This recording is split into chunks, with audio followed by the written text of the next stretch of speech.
নমস্কার, লোক সমাচার নিউজে আপনাদের সবাইকে জানাই স্বাগত। দক্ষিণ দিনাজপুর জেলার বালুরঘাটে আসন্ন নির্বাচনের আগে রাজনৈতিক মহলে জোর চর্চা শুরু হয়েছে বামফ্রন্টের সম্ভাব্য প্রার্থী নিয়ে। দলীয় অন্দরমহল ও রাজনৈতিক মহলের একাংশে যে নামটি বারবার উঠে আসছে সেটি হল প্রয়াত প্রাক্তন বিধায়ক বিশ্বনাথ চৌধুরীর পুত্র অর্ণব চৌধুরী। যদিও এখনো আনুষ্ঠানিকভাবে প্রার্থীর নাম ঘোষণা করা হয়নি, তবুও বাম শিবিরে তাঁকে নিয়ে জোর গুঞ্জন শুরু হয়েছে। স্থানীয় সূত্রের খবর, সংগঠনের সঙ্গে দীর্ঘদিন যুক্ত থাকা এবং এলাকায় সক্রিয় ভূমিকার কারণে অর্ণব চৌধুরীর নাম নিয়ে আলোচনা বাড়ছে। রাজনৈতিক পর্যবেক্ষকদের মতে বালুরঘাটে সংগঠনকে আরও সক্রিয় করতে এবং নতুন মুখ তুলে ধরতে বামফ্রন্ট তরুণ নেতৃত্বের উপর জোর দিতে পারে।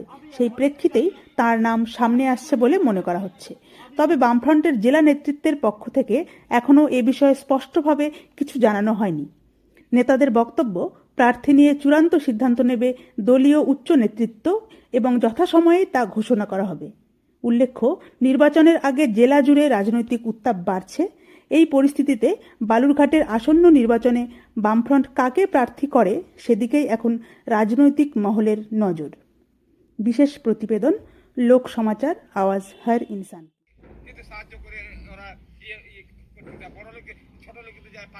কারা বড় লোকদের সাহায্য করছে? মোদি, তৃণমূল ওদেরকে কিন্তু সাহায্য করতে বেশি। আমি গরিবের থেকে এলাকাই করতে। গরিবের সাহায্যটা কি করে বলেন তো? পরে আমরা যে সাহায্য পাইছিলাম আরসি থেকে পাইছিলাম, সেখান থেকে আমরা সম্পূর্ণ বহুত আমরা বামফ্রন্ট থেকে পেয়েছিলেন। বামফ্রন্ট থেকে বহুত আমরা সাহায্য পাইছিলাম, বহুত। কোনো অসুবিধা আমাদের ছিল না। একটা কাগজ পাতি যদি আমরা যদি করতে যাই, আমাদের তারা দিত না, ওরা করেই দিত আমাদের।